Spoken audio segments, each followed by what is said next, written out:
AirVenture Oshkosh, and we came by to visit our good friends at Kolb. We love the products from this company. They've got a whole line, been doing it a long time. We've looked at the Mark III before, but it didn't always look this way. That's right. It took several different forms over the years. Give me just a little bit of the history of the Mark III, Brian. Well, the Mark III's been around, you know, since the early 90s, and we call that now the Classic, which was the Twin Star Mark III. In 2000, we widened the fuselage and did a little remod with Barnaby Wainfan. He did a lot of the you know, the design for the new airplane, and we basically widened it out and made it just have a little bit more cockpit room, and it's evolved a little bit since then to now. You know, we've added wing tips in about 2005, lowered the stall speed just a little bit to make it more of a more of a low and slow type aircraft. It kind of got up a little bit quicker than we were looking for, and we slowed it back down again. Still has the top end with a nice cruise around 90. But you know, it's nice to be able to fly down in the 40s sometimes. Yeah, well, you know, these are joy machines. This That's is right. not about really. You can go take it a long way if you want. Of You course, can, yeah. You can just sit in it long enough, you'll go somewhere. That's right. But the idea here is just for some fun flying. That's typically right. right around your area. Yep. Maybe a state away or something like that if you want to got do it. it. And I still fly them from the factory up here to Oshkosh. Oh, from dude, time to okay. time. I trailered this How one this far year. is- how I'm far getting is that? old. It's about a 600-mile trip. Okay, so Yeah. how long does that take you to fly in a Mark III? I can do it in a day. I head out early in the morning, stop for 2 fuel stops, and I'm here. All right, cool. Yeah. So, you know, as I look through the opening here, I mean, this looks like a pretty comfortable seating situation, and you've got this center instrument pod allows all of this to just be visibility for you. is. You're not having to look over the panel to see where you're going. This plane has such great visibility, and you know that pod in the center moved back toward the pilot. I don't know, that was one of the changes you made? Yeah, the early Mark III like had way the up. panel was way up here, and you had to loosen up your shoulder strap and lean way forward to get to your instruments. Now they're right back there with you, yet they're not in your way of seeing what you're flying around. No, I love the way that mounts there and so forth, because you got great visibility in this aircraft. Why fill it up with instruments, which you hardly need anyway in this kind of flying? That's right. Isn't that true? So Mark III is a product that people are interested in. It's still our best seller. Okay. You know, we have we sell a lot of ultralights, and the little tandem fire stars are still a great seller, but the Mark III is the most popular.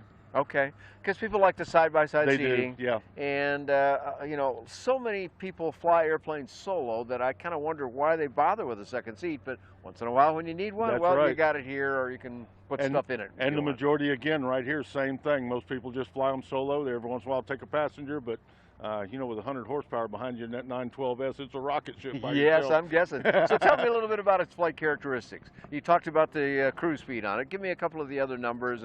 Well, you know, the stall speed's down in the 40s. It's got a nice, tolerable stall speed. Pull the flaps in, you can get down in the in the real low 40s. And this is miles an hour we're miles talking per about. hour. So that's right. Not down knots. into the 30s of knots. Yeah, that's right. So it's you know, it's a nice slow airplane too. With even just a 65 horse 582 on it, you're still climbing at 1,200 feet per minute. Is With that the right? 100 Wow. horse on it by yourself in this airplane, you're climbing 1,600 feet per minute. I mean, Good it's heavens. a real climber. And loaded down to gross, you know, it's still respectable. You know, it's a great climbing airplane. Gets off the ground quick and climbs fast. Wow. Up and over obstacles, and away you go. And talk to me a little bit about handling qualities.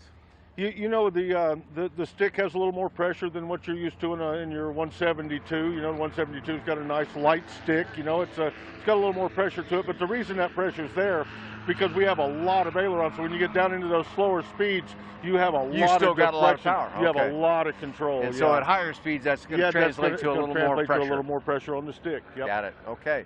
How do you sell the Mark III? It's a kit. Got to be a kit. It's a kit. That's right. And tell me a little bit about the build effort for someone and what you deliver to them and how long it takes them to do the job. You know, we do them in 2 different kits. We do a kit that's all of the flight surfaces, the wings, ailerons, flaps, horizontal elevators. You know, all your pieces to all your flight surfaces. So they can buy that first to not put all their money in at once. When they finish those, then they can buy kit 2, which is your fuselage, your landing gear, you know, and they can take their time building the airplane and take your time putting the money in it, you know. And right, it's kind of an installment plan. That's right. So it you know, it works like that. And we also do a quick build option where I frame up all those parts and rig everything together. That's about a $4,000 option this day and age. You know, it's not it's probably about the best money spent, and in That's these going to save you a lot of airplanes, time. Yeah. half the time. And for those like me who might not be so sure of their skills to do this stuff, Right. you're going to do all the critical stuff for That's them. right. I rig everything. I set all the, I build the lift struts. I set the incidents. I set the tail incidents, wing incidents. I set the dihedral. I make sure there's no twisting. It'll be a perfect flying airplane if it comes out as a quick build. Okay, great. Can't miss. Everything's built in jigs. So well worth the money to spend it is the extra the best bucks money on you that. can spend. Yeah, and then you're still 51% at that point where you can still get your amateur build experimental and still get your repairman certificate, do all your own annuals. All right, so for a guy like me that's not a real capable builder and whatnot, that would be the choice. That is the Then choice. how much time am I going to typically invest? That's a 450-hour build from scratch. If you just take the kit. Of course, you do no welding ever. All the welding's done in the factory. Okay, all the welding's done. So you're going to be drilling, riveting aluminum. So it's not too bad of a build anyway, even if you build it all the way. But that quick build option cuts that in half. So you're getting down in the 250, 275 Oh wow! range. Okay, so you're talking a summer project. That's right. You can build it, and you'll in be ready to go. season, ready to go. That's correct. Nice, nice. Put this on floats if I wanted to, Brian. You can. We have a great float company up in Canada, Puddle Jumper. Patrick up there is a great guy. He supplies our floats for us. I'm selling several sets of them. We got a couple going to California right now. Is that right? So all worked out, ready to go. Yep. He's got all the mounting hardware. Everything's all set up. We're test flown on them, and they're a pretty quick bolt together. Do you add other structure? You must add some other structure to accommodate floats. Actually, there's just a couple of brackets that's got to go up here in the front. Okay. Because the floats are actually tricycle gear. Yeah, it makes it a tricycle gear. gear. For the amphibs. So we got to put some support up in the front. But Other than that, you mount make right them to the all that landing way gear. though, so it's ready to do that? That's right. Okay. So but you've got another option, don't you? Yeah, we can do a mono float for the center of it, and all the mounting hardware is built for that also. Sets up pretty quick and easy with a nice amphib system on that. And, so that's an amphibious float system, but just one float in the center. One float in the center. And then you must have to have some sponsons. And sponsons out on the outside. Okay. That's right. That sounds like a pretty interesting thing to fly, is it? It is. Yeah, they're extremely interesting. Actually, truth be known, I've never been in the mono float. I've done the side-by-side floats, and they do great. But I have a customer down in Florida that just got the mono float in the center, and I couldn't find a better guy to sell airplanes for me. Is that right? He's great. Yeah, he really loves it. He loves it. Yeah.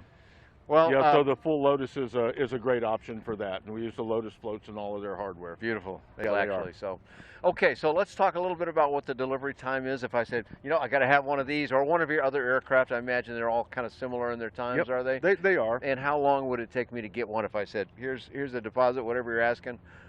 When could I get one? On a straight kit, if you just want to kit 1, kit 2, and everything to build the airplane, I can gather all the parts and have everything ready in about a month and a half, about 6 weeks. Okay. And how about if I wanted a quick build, save myself some time? If you want a quick build, you're going to add another 6 weeks to that. Okay. Those 6 weeks, that's about a month. That's about 3 months. 3 months. That's not bad at all. Yeah, and you got and you're a quick build at that point, and you're only left with just a couple hundred hours to get it finished. Yeah, great. All right, so a lot of good stuff about the Mark III, which has always been a handsome airplane. Yes. Even as it changed, it was always kind of a fun airplane. But you know what? I'm kind of a single place guy myself. I'm with you. And tell me about some of your single places briefly, and what the appeal of those is. Okay, we have the standard Firefly. It's been around for years and years and years. We have, I guess we'd say. Thousands of them out there. We have a bunch of them.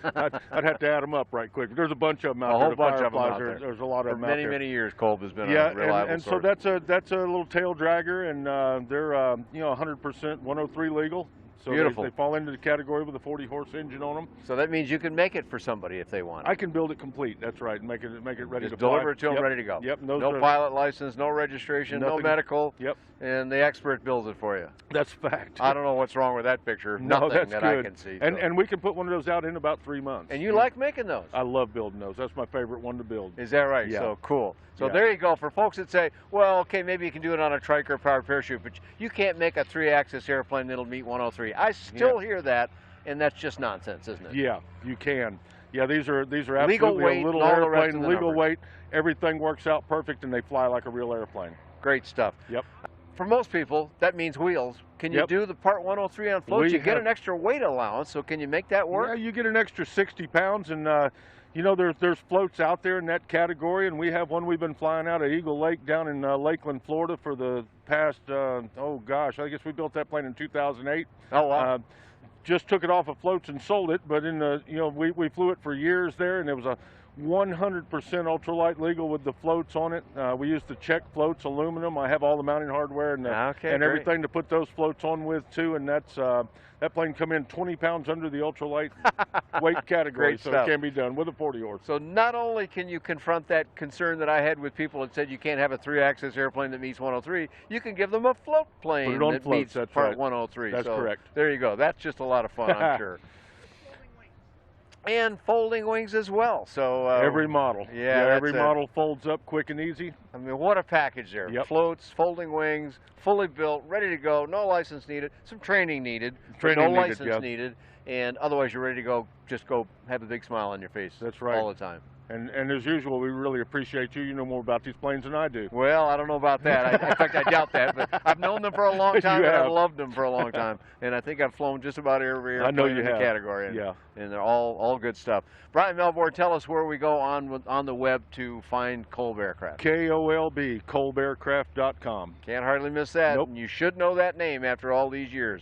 You can find lots of stuff about the Kolb airplanes and all kinds of affordable aviation on BuyDanJohnson.com.